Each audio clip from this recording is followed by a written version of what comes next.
Mis padres le dejaron todo a mi hermano porque algún día tendrá una familia, pero aún así esperaban que yo pagara sus cuentas. Entonces mamá mandó un mensaje. La luz está vencida. Más te vale encargarte. Respiré hondo y respondí. Cuando el detective Mark Álvarez deslizó la carpeta sobre la mesa y dijo, los registros bancarios de su hermano se remontan 4 años, señora Whitfield, y nada cuadra. No sentí triunfo. Sentí que mis manos se enfriaban porque 4 años significaba que esto había estado pasando desde antes de que yo siquiera lo sospechara. Pero me estoy adelantando. Déjenme empezar donde en realidad empezó, con un mensaje de texto sobre una factura de electricidad. La luz está vencida. Más te vale encargarte antes de que nos la corten. Lo leí 2 veces en una sala de conferencias en el piso 14 de mi edificio de oficinas, el café enfriándose junto a mi laptop. Era un martes. Tenía una llamada con un cliente en 6 minutos, y mi madre me estaba pidiendo otra vez que pagara una factura de una casa que no era mía. 3 semanas antes, mis padres me habían sentado en la mesa de su cocina, la misma mesa donde alguna vez comí cereal antes de la escuela, y me dijeron que le habían traspasado la casa, la cuenta de ahorros y la cabaña del lago a mi hermano menor, Brandon. ¿Entiendes, Emily?, dijo mi padre sellando el trato. Brandon va a tener una familia algún día. Necesita una base. Yo tenía 32 años. Había pagado por la caldera nueva 2 inviernos antes. Había cubierto la mitad de la cirugía dental de mamá, $2,800, dividido a la mitad porque eso es lo que hace la familia. Había pagado a un plomero $640 en efectivo la primavera anterior porque papá no quería que quedara registrado por alguna razón que nunca explicó. Brandon tenía 29 años, desempleado por tercera vez en 5 años, y en ese momento manejaba una Ford F-150 que mis padres le habían comprado 8 meses antes porque necesitaba un nuevo comienzo. Nadie en esa mesa se rió de lo injusto que era. Nadie ni siquiera parpadeó. Mi madre, Sandra, extendió la mano y me la palmeó como si estuviera consolando a un niño que había dejado caer un cono de helado. Siempre has sido independiente, dijo. No necesitas ayuda como él. Independiente. Esa era su palabra para mí. Significaba que podían facturarme, ignorarme y culparme en el mismo aliento, y de alguna manera todavía se esperaba que dijera gracias. Así que, cuando llegó ese mensaje sobre la factura de electricidad, algo en mí, algo que se había estado deshilachando en silencio durante 6 años, finalmente cedió. Le escribí de vuelta. Le dieron la casa a Brandon. Manden la factura al dueño. Aparecieron 3 puntos de inmediato. Luego nada. Entonces mi teléfono empezó a sonar. Lo dejé ir al buzón de voz. Luego llamó papá. Luego Brandon. Luego mamá otra vez. Para la hora del almuerzo, Brandon había escrito, no seas mezquina, siguen siendo tus papás. Le respondí, y ahora son tu responsabilidad. Felicidades por tu base. Quiero ser honesta sobre algo. En ese momento pensé que esto solo se trataba de dinero. Pensé que estaba trazando un límite. Nada más. No tenía idea de que estaba a punto de jalar un hilo que iba a deshacer mucho más que una factura de servicios sin pagar. Esa tarde, manejé a la casa de mis padres, la casa de Brandon ahora en papel, con una carpeta en el asiento del pasajero. Adentro había 6 años de recibos, impuestos de propiedad, seguro de vivienda, reparaciones de HVAC, cada aparato que había reemplazado silenciosamente. Lo había sumado la noche anterior, sentada con las piernas cruzadas en el piso de mi apartamento, con una calculadora y una botella de vino que no terminé. 87,416. Cuando entré, mi madre estaba llorando en la barra de la cocina. El rostro de mi padre estaba rojo de esa manera particular en que se ponía cuando se sentía acorralado. Brandon estaba parado junto a la chimenea con los brazos cruzados, como un hombre inspeccionando una propiedad que ya consideraba suya. Sonrió con suficiencia cuando vio la carpeta. ¿Viniste a disculparte? Puse la carpeta en la mesita de café. No, vine a explicar qué pasa después. Mi padre golpeó su palma sobre la mesa con suficiente fuerza para sacudir los posavasos. Le debes lealtad a esta familia. Miré a Brandon en lugar de contestarle a él. Había algo en la manera en que Brandon cambió su peso cuando papá dijo la palabra lealtad. Algo pequeño, casi nada, que se me clavó en el pecho como una astilla. Había visto a mi hermano mentir sobre cosas pequeñas toda mi vida. Toques de queda incumplidos, carros abollados, una tarjeta de crédito prestada en la preparatoria. Sabía cómo se veían sus señales. No dije nada al respecto esa noche. Me dije a mí misma que no era nada. Viejos hábitos. Viejos rencores. Yo buscando razones para estar más enojada de lo que ya estaba. Manejé a casa diciéndome que la carpeta de recibos era toda la historia, ni de cerca. 9 días después, mi madre me reenvió un correo por error. El asunto decía, alerta de cuenta de Heritage Trust Credit Union. Había querido mandarme una receta de pan de plátano. Sé esto porque el correo arriba de él, todavía visible en el hilo, era en efecto una receta de pan de plátano. Mi madre nunca ha sido buena con la tecnología, y ese torpe error es la única razón por la que sé lo que sé. La alerta era un resumen de estado de cuenta mensual para la cuenta corriente conjunta de mis padres. Casi lo borré. Me dije que no era mi asunto, que lo que sea que mamá y papá hicieran con su dinero era entre ellos. Pero lo abrí de todos modos, y cerca del final, bajo transferencias recientes, vi 6 líneas que no entendí. Transferencia CL a B. Whitfield, $500. Transferencia CL a B. Whitfield,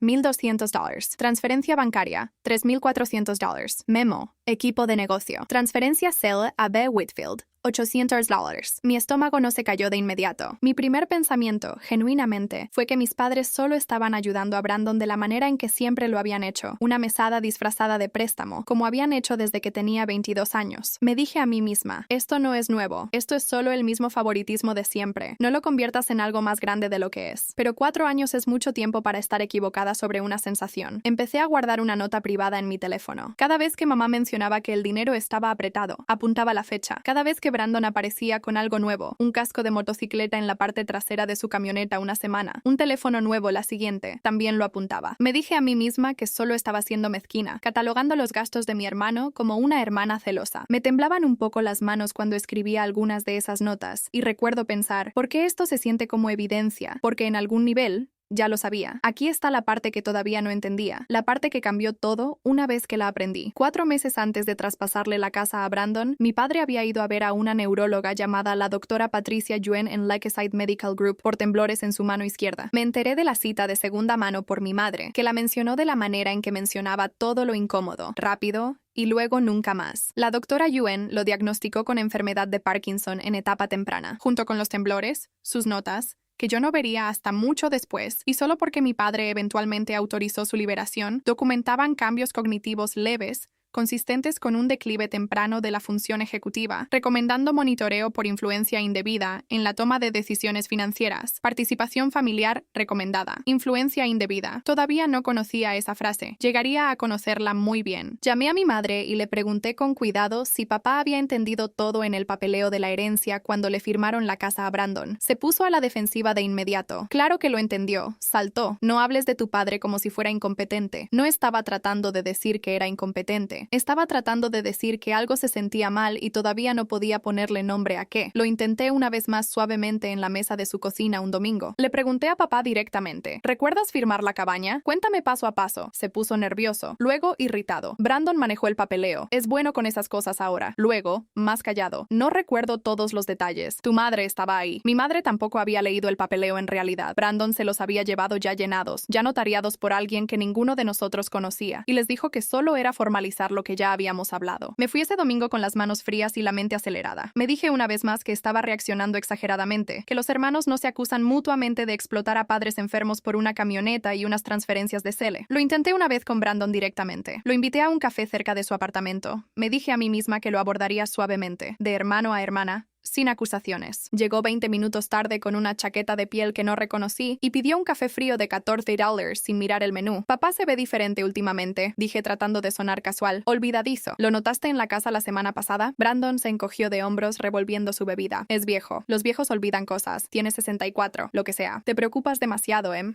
Siempre lo has hecho. Sonrió la sonrisa que había usado con los maestros, con las novias, con el oficial que lo dejó ir con una advertencia después de lo del Buick. Algunos de nosotros simplemente vivimos nuestras vidas en lugar de auditar las de los demás. Recuerdo manejar a casa repitiendo esa oración, auditar las de los demás, y sintiendo algo frío asentarse en mi pecho. Era una palabra tan extraña y específica para elegir. La gente normalmente no piensa en ser auditada, a menos que en algún lugar del fondo de su mente ya se esté preparando para eso. Me dije a mí misma que no era nada. Me lo dije 3 veces más esa semana, en realidad, lo cual en retrospectiva debió haberme dicho algo por sí solo. Entonces encontré el recibo de la unidad de almacenamiento. Se cayó del bolsillo de la chaqueta de papá cuando mamá me la dio para llevarla a la tintorería. Un recibo de una unidad de almacenamiento en Secure Space Self Storage, pagado en efectivo, $180 al mes, a nombre de Brandon. Pero la cuenta a la que estaba vinculado, según un segundo papel engrapado detrás, era la cuenta conjunta de mis padres. Me senté en mi carro afuera de la tintorería durante 20 minutos antes de hacer algo. Me temblaban tanto las manos que tuve que dejar mi teléfono 2 veces antes de poder fotografiar ambas páginas claramente. Esa noche llamé a una abogada. Se llamaba Rebecca Chen, abogada de derecho familiar y de personas mayores con 12 años de experiencia, cuyo nombre había conseguido de una compañera de trabajo cuya abuela había pasado por algo escalofriantemente similar 2 años antes. Empieza a documentar todo, me dijo Rebecca durante nuestra primera primera consulta en una sala de conferencias con vista al estacionamiento. Cada mensaje de texto, cada estado de cuenta bancaria, cada conversación. No confrontes a tu hermano de nuevo hasta que tengamos una estrategia. Y Emily, necesito que entiendas algo. Si lo que estás describiendo es exacto, esto puede no ser solo una disputa familiar. Esto podría ser explotación financiera de un adulto vulnerable bajo la ley estatal, especialmente dado el diagnóstico de tu padre. Él no es vulnerable, dije, y aún mientras lo decía, escuché cuánto quería que fuera verdad. La influencia indebida no requiere que alguien esté indefenso, dijo Rebecca. Requiere que alguien sea de confianza y que se aproveche de esa confianza. Que tu padre confiara en que Brandon manejara el papeleo mientras experimentaba cambios cognitivos es exactamente el perfil que busca servicios de protección al adulto. Esa fue la primera vez que alguien me dijo las palabras servicios de protección al adulto. No sería la última. Rebecca redactó una carta de exigencia, una solicitud formal de reembolso de los $87,416 que había gastado durante 6 años, enmarcada cuidadosamente alrededor del hecho de que me habían hecho creer que estaba ayudando a mantener un hogar familiar en el que tenía interés, cuando en realidad la propiedad había sido transferida silenciosamente sin mi conocimiento. También recomendó suavemente que reportara mis preocupaciones a servicios de protección al adulto, dado el diagnóstico de mi padre y el patrón de transferencias. No tienes que decidir sobre tu hermano esta noche, dijo. Solo tienes que protegerte a ti misma. Y si tienes razón sobre tu papá, protegerlo a él también. Presenté el reporte a la mañana siguiente. 2 días después, recibí una llamada de una trabajadora social llamada Denise Okafor, veterana de 15 años en servicios de protección al adulto en nuestro condado. Estaba calmada de una manera que me hizo querer llorar de alivio. La primera persona en todo este desastre que no sonaba como si tuviera una agenda. Tomamos muy en serio los reportes que involucran un diagnóstico cognitivo documentado,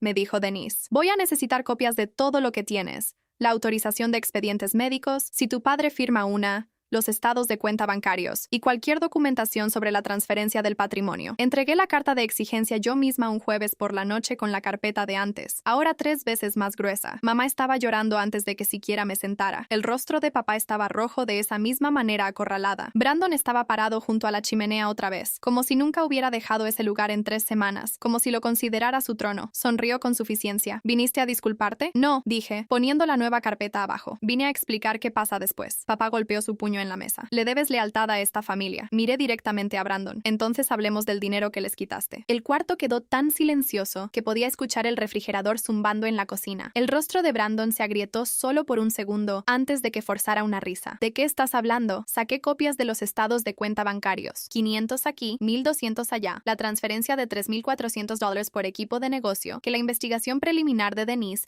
ya había rastreado hasta un concesionario de motocicletas usadas en el condado vecino. Otra etiquetada como reparaciones de casa que, según registros que Rebecca había citado de la instalación de almacenamiento, correspondía sospechosamente con un pico en los pagos de tarjeta de crédito de Brandon a una casa de apuestas deportivas en línea. El rostro de mi madre se puso pálido. ¿Qué es? Otra etiquetada como reparaciones de casa que, según registros que Rebecca había citado de la instalación de almacenamiento, correspondía sospechosamente con un pico en los pagos de tarjeta de crédito de Brandon a una casa de apuestas deportivas en línea. El rostro de mi madre se puso pálido. ¿Qué es esto? Mi padre predeciblemente se volteó contra mí en lugar de contra él. No tenías derecho a hurgar en asuntos privados. Mamá me lo mandó por accidente, dije, manteniendo mi voz nivelada aunque mi pulso golpeaba en mis oídos. Hablé con una abogada. También presenté un reporte con servicios de protección al adulto porque papá tiene un diagnóstico que hace de esto exactamente lo que investigan. La mandíbula de Brandon se tensó. ¿Nos reportaste a APS? Reporté preocupación por el bienestar de papá, dije. Hay una diferencia y una trabajadora social te la va a explicar muy pronto. Quiero describir lo que le pasó al rostro de mi hermano en ese momento porque lo he pensado 100 veces desde entonces. Brandon siempre ha tenido 2 caras, la que le muestra a la gente que podría serle útil y la de debajo. Había visto la cara de debajo exactamente 2 veces antes en mi vida. Una vez cuando lo atraparon copiando en un examen de universidad y otra vez cuando destrozó el viejo Buick de papá a los 17 años y trató de culpar a un hielo negro que no existía. La vi una tercera vez ahora. Pedí dinero prestado,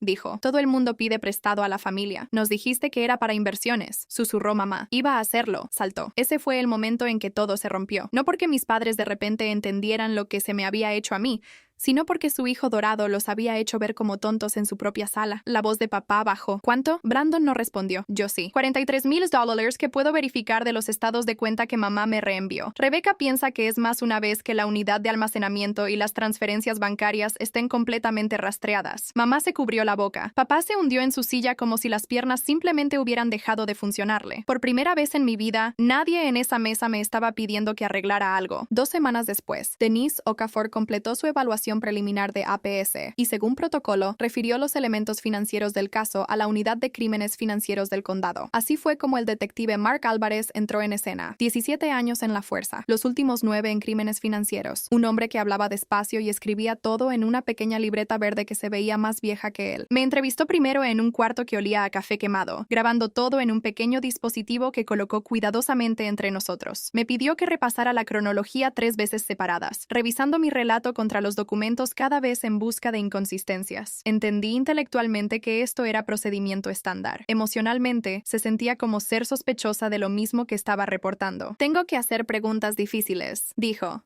No de manera desagradable, en la segunda ronda. Si esto llega a algo, una abogada defensora también las va a hacer. Y prefiero encontrar los huecos ahora que en una sala de tribunal. No había huecos. El rastro de papel que Rebecca y yo habíamos ensamblado, recibos, estados de cuenta bancarios, el contrato de arrendamiento de la unidad de almacenamiento, mensajes de texto, las notas de la neuróloga una vez que papá reticentemente firmó una autorización. Fue, en palabras de Álvarez, inusualmente limpio para un caso familiar. La mayoría de estos casos, me dijo, tocando su pluma contra la libreta verde, el familiar que hace el reporte tiene la mitad de la historia y el doble de emoción. Usted tiene recibos con fechas, tiene marcas de tiempo. Eso es raro. Eso va a importar. Preguntó si estaría dispuesta a dejarlo entrevistar a mis padres por separado sin que Brandon estuviera presente. Dije que sí, aunque el pensamiento me revolvía el estómago. Álvarez se reunió con mi madre primero en la casa un jueves por la tarde, mientras mi padre estaba en una cita de terapia física. Me llamó esa noche. Su voz delgada y extraña. Me preguntó si Brandon alguna vez me presionó para firmar cosas rápido, dijo. Le dije que no. Entonces me mostró la fecha en el papeleo del patrimonio y la fecha en la alerta de la cooperativa de crédito para la transferencia de $3,400. Estaban a 2 días de distancia, Emily. Ni siquiera había notado eso antes. No dije, te lo dije. No tenía ganas de decirlo. Solo escuché la voz de mi madre quebrarse por teléfono y entendí por primera vez que no estaba defendiendo a Brandon por malicia hacia mí. Estaba defendiendo una versión de su hijo que ya había dejado de existir y simplemente todavía no se lo habían dicho. Álvarez entrevistó a mi padre por separado la semana siguiente, con la consulta escrita de la doctora Yuen en archivos sobre cómo llevar a cabo la entrevista, de una manera que no fuera indebidamente sugestiva dado su diagnóstico. Mi padre, según Álvarez, se confundió 2 veces sobre la cronología de la firma del patrimonio, una vez insistiendo en que había pasado antes de Navidad, cuando los documentos notariados estaban fechados en marzo. Era un detalle pequeño. También era, según me dijo Álvarez después, exactamente el tipo de detalle pequeño que hizo que la oficina de Grace Liu se sintiera segura sobre el agravante de explotación. Brandon, mientras tanto, no se quedaba quieto. Apareció en mi apartamento sin avisar un sábado, golpeando la puerta hasta que una vecina sacó la cabeza para ver de dónde venía el ruido. Cuando abrí, ya no sonreía con suficiencia. Vas a destruir a esta familia por una camioneta y unas malas decisiones, dijo. Lo sabes, ¿verdad? Mamá no puede dormir. La presión de papá está por las nubes. Esto es tu culpa. No, dije, manteniendo la puerta medio cerrada entre nosotros. Es culpa de la persona que pasó 4 años quitándoles dinero a unos padres que sabía que ya no podían rastrearlo del todo. No sabes de qué estás hablando. Sé exactamente de qué estoy hablando. Ese es el problema para ti. Se fue más enojado de lo que llegó, y 2 días después recibí una llamada de Rebecca. Brandon se había comunicado con mi madre pidiéndole que escribiera una carta a la oficina de la fiscalía, alegando que todo era un malentendido, que las transferencias eran pagos por trabajo que había hecho arreglando la cabaña. Mi madre, para su enorme crédito, llamó primero a Rebecca en lugar de escribirla. No había factura por ese trabajo. No había licencia de contratista, ni permiso, nada más que la palabra de Brandon contra una pila de documentos que no mentían. Citó los registros completos de la cuenta de mis padres en Heritage Trust Credit Union. Fue entonces cuando David Kessler, el investigador de fraude interno de la cooperativa de crédito,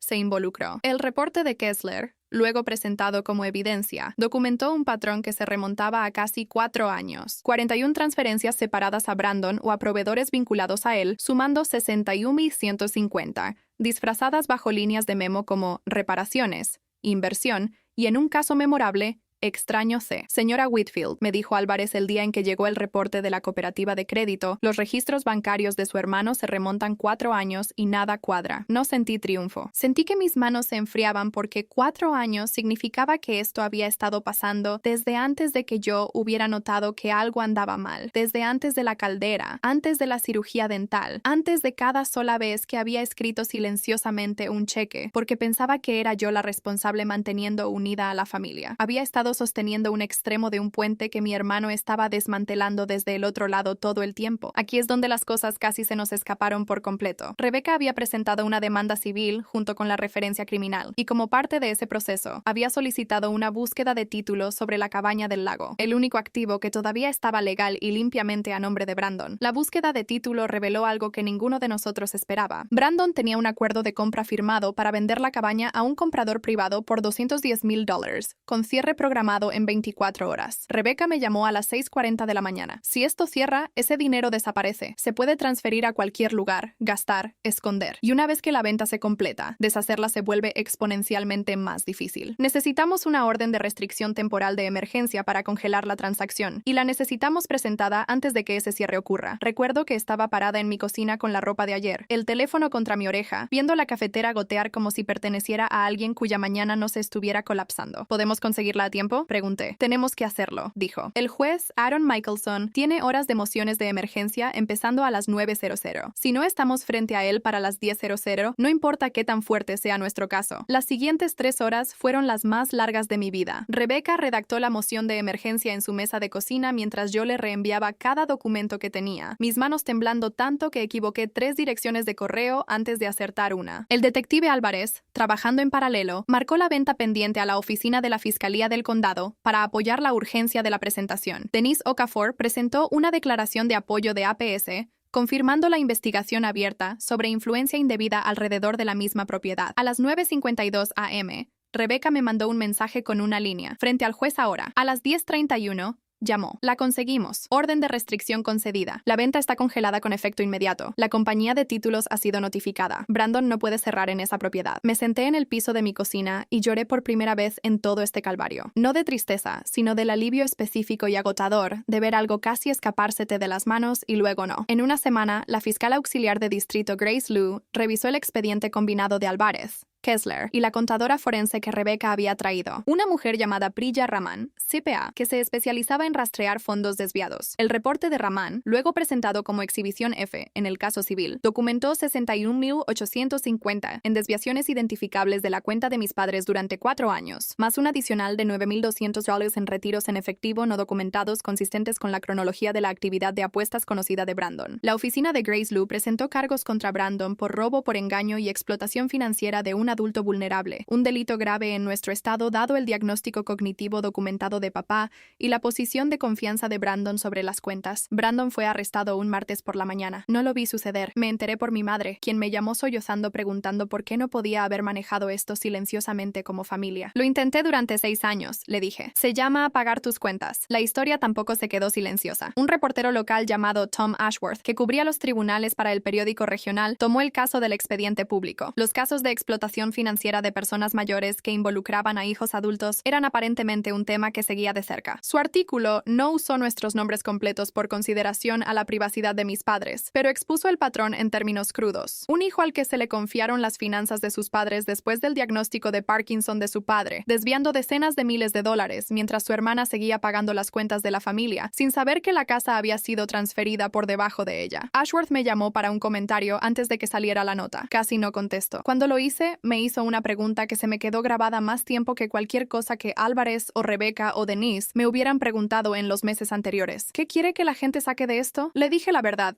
que ser la responsable en una familia no es un cumplido. A veces es solo un trabajo que nadie más quería y no te enteras hasta que es demasiado tarde de que eras la única que realmente lo estaba haciendo. Imprimió esa línea casi palabra por palabra. La he vuelto a leer más veces de las que me gustaría admitir. Brandon perdió su trabajo en el concesionario donde había estado vendiendo carros usados durante el último año. Su gerente, resultó, leía el periódico local. Perdió la camioneta, embargada en un mes una vez que los pagos del préstamo que mamá y papá habían estado cubriendo secretamente se detuvieron. Perdió la venta de la cabaña permanentemente una vez que el tribunal ordenó que la propiedad se pusiera en un fideicomiso temporal en espera de la resolución tanto del caso criminal como de mi reclamo civil. La reunión familiar, donde finalmente todo realmente cambió, pasó 7 semanas después de la venta congelada. Casi no fui. Rebeca me aconsejó ir, para el rastro de papel y para tu propio cierre, pero solo si estás lista. Mi madre se veía más pequeña de lo que recordaba, como si los últimos 2 meses le hubieran quitado algo físicamente. Mi padre no me miraba a los ojos. Brandon no estaba ahí. Estaba libre bajo fianza, prohibido por los términos de su liberación de contactar a cualquiera de nuestros padres sin supervisión, lo cual aparentemente incluía cenas familiares. Manejamos las cosas mal, dijo mi padre. No fue mucho, pero fue la primera oración completamente honesta que le había escuchado en años, y creo que le costó algo decirla. Mi madre me dijo entre lágrimas que habían enmendado el plan patrimonial con la ayuda de Rebeca. No por culpa, insistió, aunque creo que era principalmente culpa. La cabaña se vendería una vez que se resolvieran los asuntos legales, y las ganancias se dividirían entre restitución para mí y un fideicomiso para su propio cuidado, manejado por un tercero neutral, no Brandon. Y tampoco yo. Yo no había pedido ese papel. No lo quería. Emily, dijo mi madre, extendiendo la mano hacia la mía de la manera en que lo había hecho la noche en que me contaron sobre la casa. Queremos arreglar esto como familia. Dejé que tomara mi mano esta vez, pero no prometí lo que quería que prometiera. Me alegra que estén arreglando el lado legal, dije, pero no voy a volver a como era antes. Soy su hija, no su red de seguridad. Voy a estar aquí cuando las cosas sean honestas. No voy a estar aquí para cubrir silenciosamente a quien sea que decidan que necesita protección después. Nadie discutió. Por una vez en esa casa,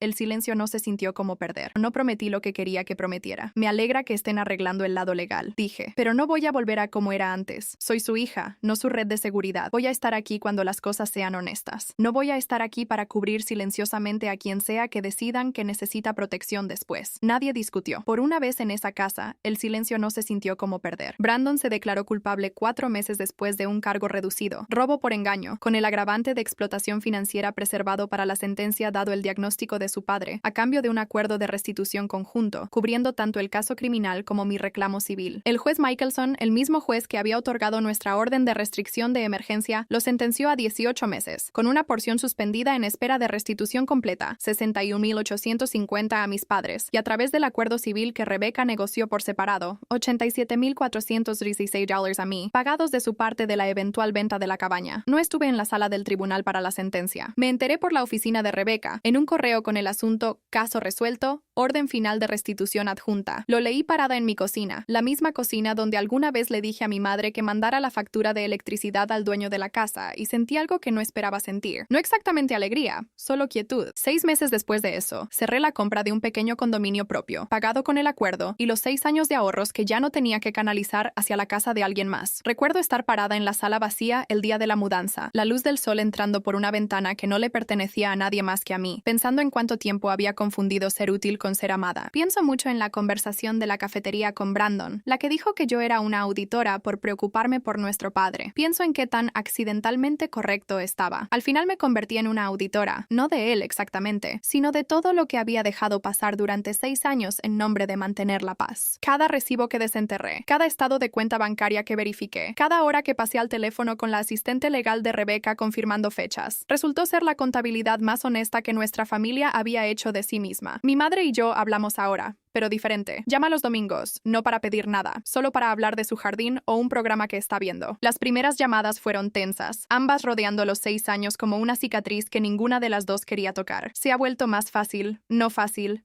más fácil. El Parkinson de mi padre ha progresado lentamente, de la manera en que la doctora Yuen dijo que probablemente lo haría. Está en un plan de cuidado ahora, manejado por el fideicomisario neutral que designó el tribunal, con revisiones regulares de la oficina de Denise Okafor, para asegurarse de que nada como esto le vuelva a pasar, de Brandon o de cualquier otra persona. Lo visito los miércoles. No hablamos del caso. Hablamos de béisbol, mayormente, y es suficiente. A veces la culpa todavía toca. Los viejos hábitos mueren lento, y 32 años de ser la responsable no desaparecen porque una jueza firme una orden. Pero he aprendido la diferencia ahora, la que Rebeca trató de explicarme en esa primera reunión, en una sala de conferencias con vista a un estacionamiento. El amor no viene con factura, la culpa sí. Brandon todavía llama a veces, desde un número que no reconozco porque sigue cambiando de teléfonos. No contesto. Construyó su base después de todo. Ahora solo está cumpliendo los términos de ella. Un pago de restitución a la vez. Si llegaste hasta aquí, ya sabes cómo termina esto para la gente como Brandon. Solo nos toma al resto un tiempo dejar de pagar sus cuentas.